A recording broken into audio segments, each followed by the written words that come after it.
I told you everything would be taken care of. And I told you to read the terms more closely. Impossible! This can't be real! Oh, it's very real. I've reviewed the quarterly reports. We need to implement these changes immediately. The market isn't waiting.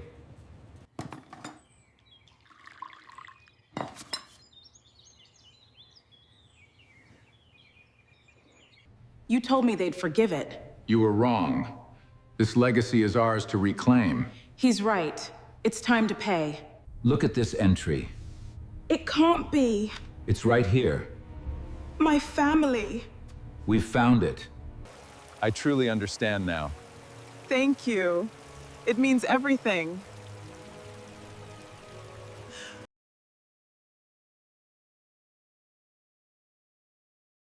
Do you know the fastest way to discover who people really are? Ava Johnson once heard her grandfather ask, "Give them a chance to look down on someone." She never imagined those words would echo through her mind on the night her entire world began to change. The Whitmore family estate glowed beneath rows of warm string lights as luxury cars filled the circular driveway. Guests in tailored suits and elegant dresses stepped through the grand entrance carrying gifts and laughter, all gathered to celebrate Margaret Whitmore's 70th birthday. Ava adjusted the sleeve of her simple navy dress and took a slow breath before entering the ballroom. She had spent the entire afternoon helping coordinate the event, making sure every detail was perfect, despite knowing she would never receive credit for any of it. As the wife of Ethan Whitmore, she should have felt like part of the family. Instead, after 3 years of marriage, she often felt like a visitor nobody wanted. Across the room, Margaret stood surrounded by friends and relatives, accepting compliments with a practiced smile. The moment her eyes landed on Ava, that smile faded. Ava tried to ignore it and continued greeting guests, but she could already sense the familiar tension building. During dinner, the family gathered around a table decorated with white roses and crystal centerpieces. Conversations flowed easily until Margaret lifted her glass and tapped it gently with a spoon. The room fell silent. Ava felt her stomach tighten. Margaret loved attention, and attention often came at someone else's expense. "Before we finish tonight," Margaret said, smiling toward the crowd, "I want to thank everyone who has contributed to this family's success." Guests nodded politely. Margaret listed business partners, relatives, and longtime friends. Then her gaze shifted toward Ava. Of course, not everyone who joins a successful family adds value. A few uncomfortable smiles appeared around the room. Ava froze. Ethan glanced down at his plate. "Some people arrive with nothing," Margaret continued. "No connections, no accomplishments, no legacy. They simply benefit from what others have built." The room became painfully quiet. Ava could feel dozens of eyes on her. Margaret set down her glass. "Let's be honest. Some people are just lucky." A few guests exchanged awkward looks. Nobody spoke. Nobody objected. Ava's cheeks burned. She wanted to disappear. She had worked 2 jobs while attending college. She had built her own career before meeting Ethan. She had never asked the Whitmores for anything. Yet none of that mattered in this room. Margaret leaned back in her chair and delivered the sentence Ava would never forget. "Some people are simply worthless without the family name they married into." Silence swept across the ballroom. Ava looked at Ethan, hoping he would say something, anything, but he remained motionless. That hurt more than Margaret's words. Around them, conversations slowly resumed as guests pretended nothing had happened. Ava forced herself to stand, keeping her expression calm despite the ache in her chest. She refused to give Margaret the satisfaction of seeing her break. What nobody in that room knew was that somewhere across town, family attorney Daniel Brooks had just received a sealed package marked with strict instructions. Inside was information powerful enough to change everything the Whitmores believed about Ava Johnson. Ava remained at the estate for another hour after dinner, smiling politely whenever someone approached her, even though every conversation felt hollow. A few guests offered sympathetic looks, but none mentioned what Margaret had said. That was the way powerful families often worked. People noticed everything and acknowledged nothing. By the time she and Ethan finally left, the drive home felt longer than usual. The city lights passed outside the window while silence filled the space between them. Ava kept waiting for Ethan to speak. She hoped he would tell her his mother had gone too far. She hoped he would defend her, even if only once. Instead, he kept both hands on the steering wheel and stared ahead. Nearly 20 minutes passed before he finally spoke. "You know how she is." Ava turned toward him slowly. Those 4 words hurt more than any insult Margaret had delivered. "That is all you have to say?" she asked quietly. Ethan sighed. She did not mean it the way it sounded. Ava almost laughed at the absurdity of the statement. Then how exactly did it sound? Ethan had no answer. When they arrived home, Ava went upstairs and sat alone on the edge of the bed. The house was beautiful, larger than anything she had imagined owning when she was younger. But tonight it felt empty. She thought about the sacrifices she had made over the years. She remembered long shifts at work, student loans, missed vacations, and countless hours spent building a future. None of those memories matched the picture Margaret painted of her. Yet somehow Margaret had convinced much of the family that Ava was an outsider who did not belong. Downstairs, Ethan remained in his office. He never came upstairs that night. The next morning brought no relief. Ava opened her phone and found messages from several relatives who had attended the party. None directly addressed the humiliation. Most simply thanked her for organizing such a wonderful event. The irony was impossible to ignore. Meanwhile, across town, Daniel Brooks sat alone in his office before sunrise. The sealed package remained on his desk exactly where he had left it the night before. He had reviewed its contents 3 times already, and each time the information seemed more unbelievable. The documents were authentic. The signatures were valid. The records were supported by decades of evidence. Daniel had spent 25 years handling legal matters for the Whitmore family, and he had never encountered anything capable of causing such a dramatic shift in the family hierarchy. He glanced at the final page again. A handwritten instruction had been attached to the file. Contained only 1 sentence. "Reveal the truth when the time is right." Daniel leaned back in his chair and stared out the window. He knew that once this information became public, nothing inside the Whitmore family would ever be the same again. Back at home, Ava stood in the kitchen preparing coffee when her phone buzzed with an incoming message. The sender was Margaret Whitmore. Ava hesitated before opening it. The message contained only a few words, but each one felt deliberate. "We need to talk. Come to the estate tomorrow at noon." Ava stared at the screen, unaware that the invitation was about to pull her deeper into a conflict she never asked for, and far closer to a secret that had been hidden for years. Ava arrived at the Whitmore estate 5 minutes before noon. The massive iron gates opened automatically, revealing the long driveway lined with perfectly trimmed hedges and fountains that seemed designed to remind visitors of the family's wealth. Normally, the sight made her uncomfortable. Today it felt different. Margaret had summoned her without explanation, and that alone was unusual. As Ava stepped inside the mansion, a housekeeper escorted her directly to the sunroom overlooking the back gardens. Margaret was already seated at a polished wooden table, dressed elegantly as always, with a cup of tea resting beside her. She did not smile when Ava entered. She did not offer a greeting either. "Sit down," Margaret said. Ava calmly took a seat across from her. For several seconds, neither woman spoke. Finally, Margaret folded her hands and looked directly at her. "I am going to be honest with you because nobody else will." Ava remained silent. "You do not belong in this family," Margaret continued. "You never have." Ava had heard similar comments before, but hearing them spoken so plainly still stung. "If this is why you asked me here, I think we are wasting each other's time," Ava replied. Margaret leaned forward.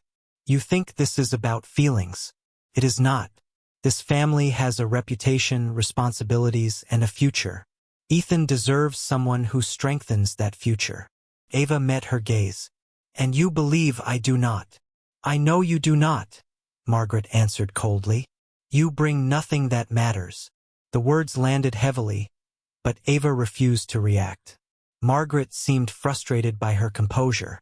3 years, she continued. 3 years of pretending this marriage makes sense.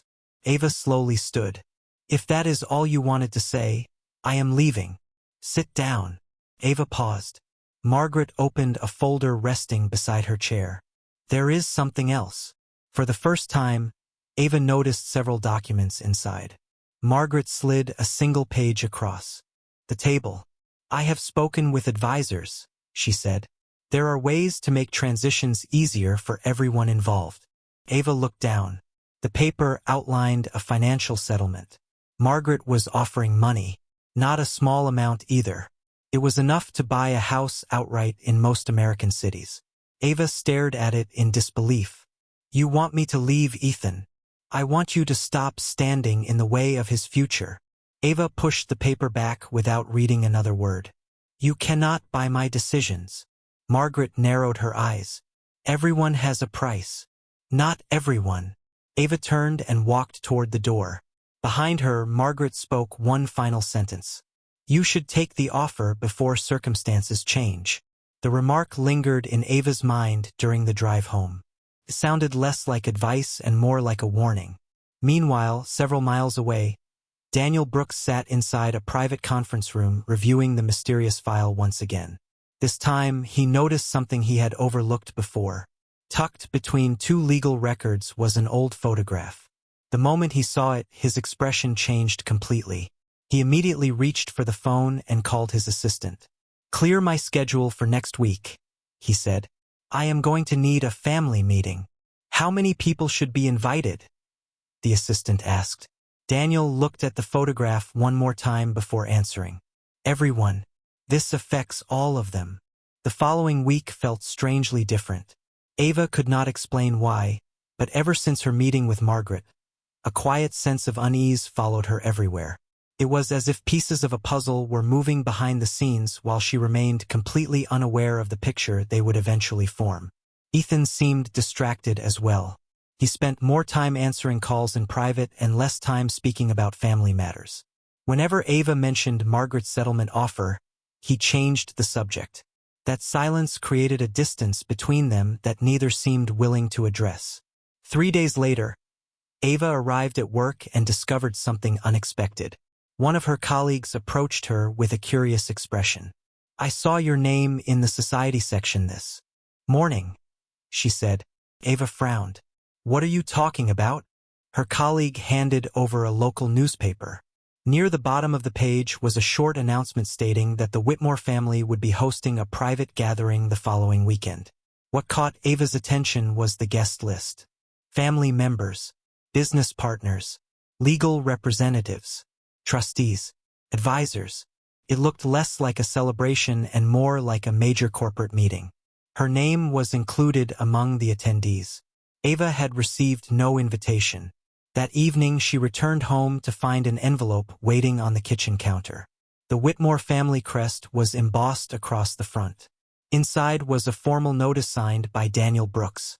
Attendance required. Family matters to be discussed. Ava read the letter twice. She had never received anything like it before. When Ethan walked into the kitchen, she immediately showed him the invitation. His expression changed the moment he saw Daniel's signature. Did you know about this? Ava asked. Ethan hesitated.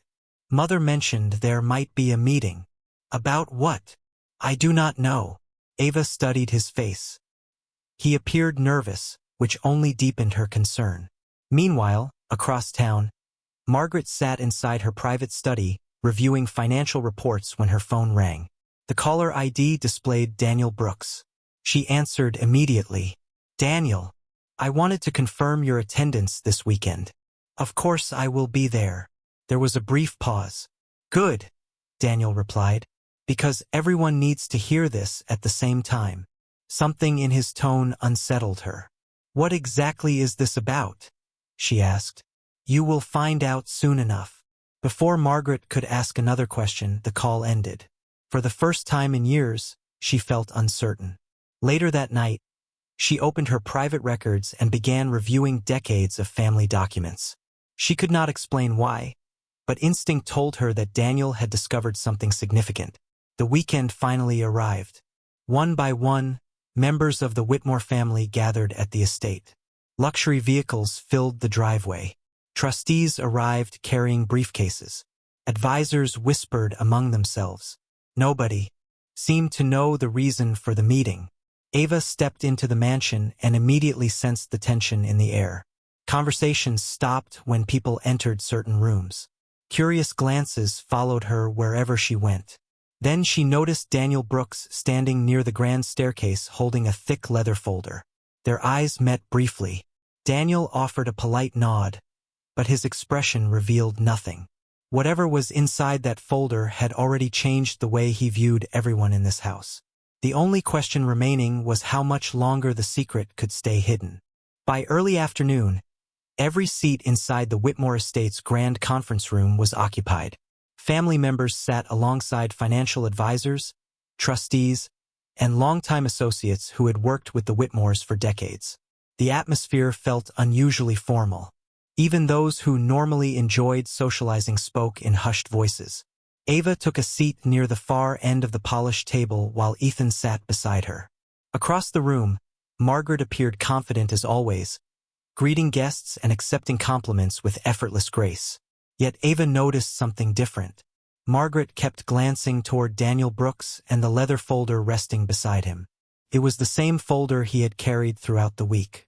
Whatever it contained seemed to command everyone's attention without anyone knowing why. At precisely 1 o'clock, Daniel stood. Conversations immediately stopped. He thanked everyone for attending before explaining that certain matters required clarification for legal and administrative purposes. The explanation sounded ordinary enough, but his tone suggested something much more significant was coming. He began by reviewing several routine trust documents and estate records. Some family members looked bored.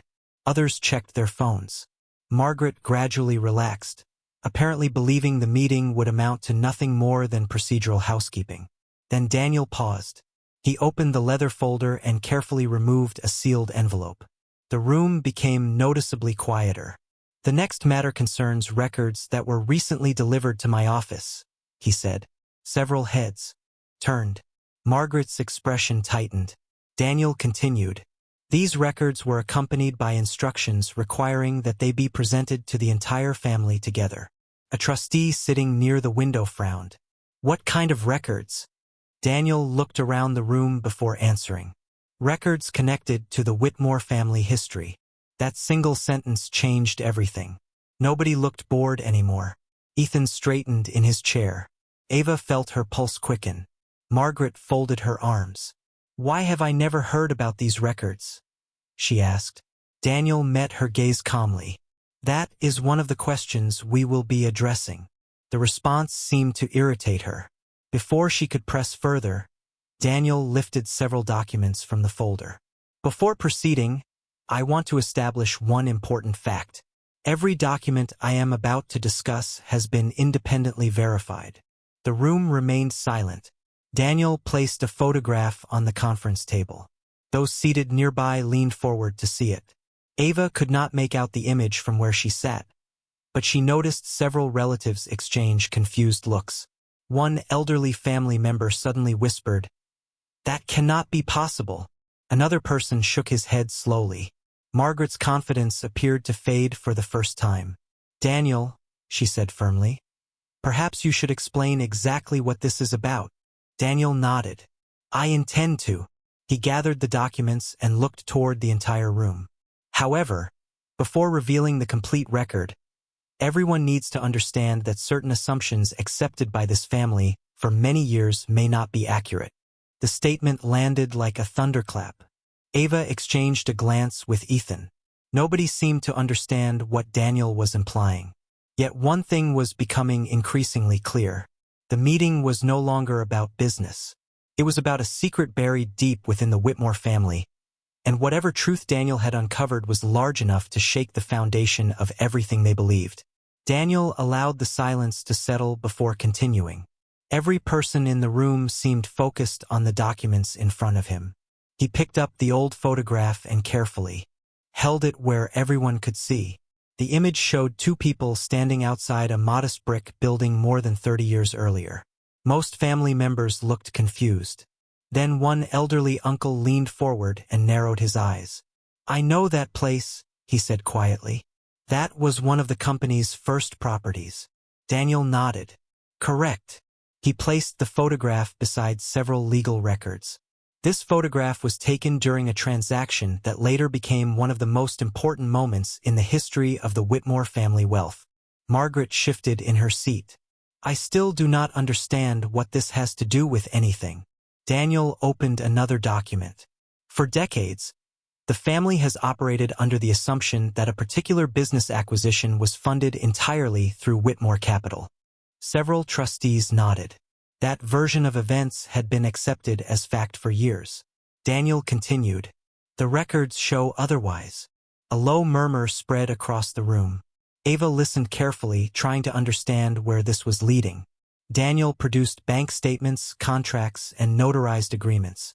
One by one, he laid them on the table. The acquisition that transformed the family's financial future would not have occurred without a private investor whose identity was intentionally omitted from later records. The room became completely still. Ethan looked surprised. Even Margaret seemed caught off guard. "Who was this investor?" someone asked. Daniel did not answer immediately. Instead, he slid another document forward. "Before I reveal that, there is another fact everyone needs to understand. The individual in question never sought public recognition. In fact, written correspondence shows this person specifically requested anonymity." Several relatives exchanged puzzled looks. Why would someone contribute to the foundation of a fortune and then disappear from the story? Daniel lifted a yellowed letter protected inside a clear sleeve. This letter was written 32 years ago. He adjusted his glasses and read a short passage aloud. The writer expressed confidence in the future of the company and stated that success should benefit future generations, regardless of whether anyone remembered the original contribution. When Daniel finished reading, the room remained silent. The words carried unexpected weight. Ava noticed Margaret's expression hardening. "Who wrote it?" she asked. Daniel looked directly at her. "That is where things become complicated." He reached into the folder and removed another photograph. This one triggered an immediate reaction. An older cousin gasped. One trustee whispered something under his breath. Ethan stared at the image with visible confusion. Ava could not see it clearly from her seat, but she could tell it contained someone important. Daniel placed the photograph beside the first one. The records reveal that this investor maintained connections that continued long after the original transaction. Those connections eventually extended into the next generation. Margaret's face lost some of its color. "Daniel," she said carefully. "Exactly where is this leading?" Daniel closed the folder for a moment and scanned the room. "To the truth." He paused. "And before this meeting ends, everyone here will understand that a person many have underestimated for years is connected to a chapter of Whitmore history that should never have been erased." The statement sent another wave of confusion through the room, but Ava felt something else entirely. For reasons she could not explain, she suddenly sensed that the secret Daniel was uncovering was somehow moving closer to her. Daniel slowly opened the folder again and removed the final group of documents. The tension inside the room had become almost unbearable. Nobody spoke. Nobody moved. Even Margaret remained silent as she watched him arrange the papers on the table. Daniel looked directly at the family members gathered before him. "The records establish 3 facts beyond dispute," he said. "First, the anonymous investor was responsible for a substantial portion of the capital that allowed the Whitmore expansion to occur. Second, that investor maintained a legally documented relationship with the company for years afterward. Third, the benefits connected to that contribution were intended to extend to the investor's direct descendants." Several relatives exchanged confused glances. Ethan frowned. "Who was the investor?" Daniel finally answered. "His name was Samuel Johnson." Ava felt her heart skip a beat. Johnson was her family name. Around the room, people turned toward her almost immediately. Margaret's eyes narrowed. "That cannot be a coincidence." Daniel calmly shook his head. "It is not." He pulled forward a certified family record and placed it beside the photographs. Samuel Johnson was Ava Johnson's grandfather. Complete silence followed. Ava stared at him, unable to process what she had just heard. Ethan looked from Daniel to Ava and back again. "What are you saying?" he asked. Daniel opened another document. "I am saying that the man whose contribution helped build a significant portion of the Whitmore family's success was Ava's grandfather. The documentation is extensive. The relationship is verified through financial records, correspondence, property agreements, and family records." Several trustees immediately began reviewing copies Daniel distributed. One elderly advisor adjusted his glasses and slowly nodded. "The evidence is legitimate." Another trustee reached the same conclusion moments later. The atmosphere in the room changed instantly. Margaret sat frozen. Ava could barely breathe. Her grandfather had passed away years earlier. He had always been humble and quiet. He never spoke about wealth or influence. He never mentioned any connection to the Whitmores. Daniel continued, "There is more." He revealed another letter written by Samuel decades earlier. In it, Samuel explained that recognition was unnecessary and that character mattered more than status. He expressed hope that future generations would be judged by their actions rather than by social standing. The words seemed to echo through the room. Ava remembered hearing similar lessons throughout her childhood. Suddenly, everything felt connected. Daniel then presented the final document. Several years ago, Samuel established legal protections connected to his original contribution.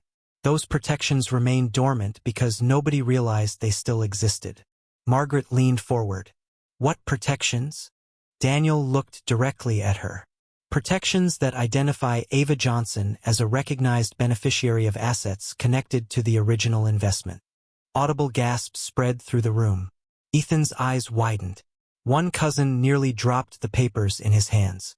Margaret stared at Daniel as though she had misunderstood him. "That is impossible." Daniel remained calm. "No. It is fully enforceable." For years, Ava had been treated as though she brought nothing of value into the family. Yet the documents now revealed a completely different reality. The woman many had dismissed as an outsider was connected to the very foundation of the fortune they had spent decades celebrating. For several long seconds, nobody in the conference room spoke. The silence carried a weight that seemed impossible to ignore. Only days earlier, Ava had been treated as though she contributed nothing to the Whitmore family. Now the documents spread across the table told an entirely different story. The trustees continued reviewing the records while advisors quietly compared dates, signatures, and financial statements. Each new page confirmed the same conclusion. Samuel Johnson's role had been real, significant, and legally documented. Ava remained seated, trying to process everything she had heard. Memories of her grandfather filled her mind. She remembered summer afternoons on his front porch, listening to his stories about integrity, humility, and perseverance. Never once had he mentioned any connection to the Whitmore fortune. Never once had he used his contribution to seek recognition. Across the room, Margaret appeared stunned. The confidence that normally defined her had vanished. She stared at the documents as though willing them to disappear. Finally, she looked toward Daniel. "Why was this never disclosed before?" Daniel answered calmly. According to the correspondence, Samuel believed character mattered more than status. He specifically requested privacy. One trustee nodded. "The records support that explanation." Another advisor added, "Every document appears authentic." The realization spread quickly throughout the room. Relatives who had rarely acknowledged Ava suddenly looked at her differently. Some appeared embarrassed. Others seemed uncertain about how to react. Ethan sat silently beside her. The shock on his face was unmistakable. Eventually, he turned toward Ava. "Did you know any of this?" Ava slowly shook her head. "No." Her answer was honest. She was learning the truth at the same moment as everyone else. Margaret stood abruptly and walked toward the windows overlooking the estate grounds. For years she had measured people by family connections, influence, and social standing. Now she faced evidence that directly contradicted assumptions she had repeated countless times. One of the older family members finally spoke. "It seems we have all misunderstood Ava." Several others quietly agreed. The words hung in the air. Ava noticed how quickly opinions were changing. People who had ignored her were suddenly interested in her perspective. Those who once followed Margaret's judgment now seemed reluctant to meet Ava's eyes. Daniel observed the room before speaking again. This meeting was never about assigning blame. It was about correcting the historical record. His statement redirected the conversation. The purpose was not revenge. It was truth. That distinction mattered. Margaret slowly returned to the table. For the first time since Ava had joined the family, she seemed unable to find the right words. The woman who always had an opinion now sat in silence. Meanwhile, the trustees discussed practical implications connected to the dormant protection Samuel had established decades earlier. Their conclusions were straightforward. Ava's position within the family history was legitimate. Her connection to the original investment was documented. Her status could no longer be dismissed or ignored. As the discussion continued, Ava realized something unexpected. The greatest change was not financial.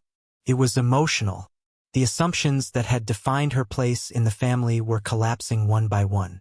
And for the first time since marrying Ethan, she no longer felt like an outsider sitting at the edge of someone else's story.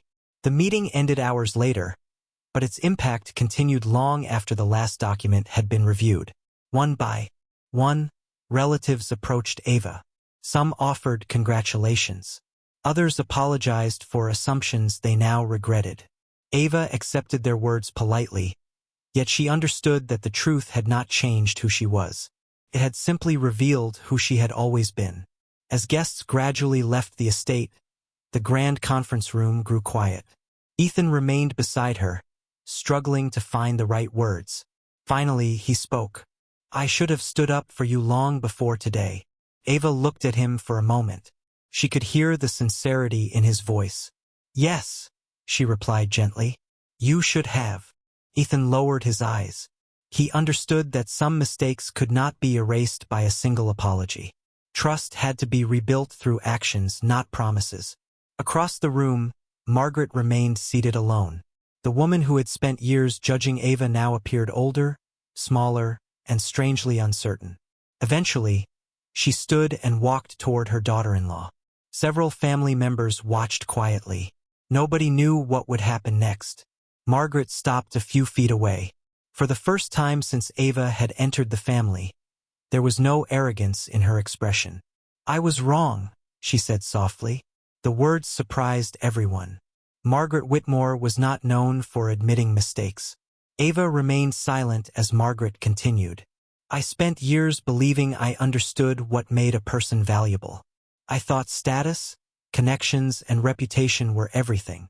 Her voice faltered slightly. "I never took the time to see your character." The room remained completely still. Ava remembered every insult, every dismissal, every moment she had been made to feel unwelcome. She could have responded with anger. She could have demanded an apology for each one. Instead, she thought about her grandfather. Samuel Johnson had never pursued recognition. He had never allowed bitterness to define him. His legacy was not wealth. It was dignity. Ava took a slow breath. "The truth did not make me worthy today," she said. "I was already worthy before anyone knew it." Several people lowered their heads. The statement carried more power than any accusation could have. Margaret nodded slowly. She understood exactly what Ava meant. For years, she had mistaken influence for value. Now she faced the consequences of that belief. In the weeks that followed, changes came naturally. Ava became more involved in family decisions, not because of legal documents, but because people finally listened to her voice. Ethan worked to repair their relationship through patience and consistency. Daniel Brooks completed the historical corrections that ensured Samuel Johnson's contribution would never be forgotten again. Yet the greatest transformation occurred within the family itself. The story they had told for decades was replaced by a more honest one. And whenever people spoke about the foundation of the Whitmore success, They also remembered the lesson that came with it. A person's worth is not determined by a family name, a bank account, or social standing. True worth is revealed through integrity, perseverance, and character. Long before the truth changed the room, Ava Johnson already possessed all three. Before you leave today, take a moment to reflect on Ava's story. Sometimes the biggest wound comes from those who acceptance we seek most. Margaret believed wealth, status, define the person's value. But Ava proved otherwise. Through kindness, integrity, and humility, she earned the respect from the others who tried to deny her. Ava's story reminds us that true worth cannot be inherited, bought, or measured by a family name. Think of someone who may feel overlooked or judged unfairly. One small act of respect could make a bigger difference than you realize. Remember, never measure someone's worth by what they have. Measure it by who they choose to be when life tests them. If you like this video, remember to like, share, and subscribe. And you can leave a comment of your thinking of this video below. Thanks for watching.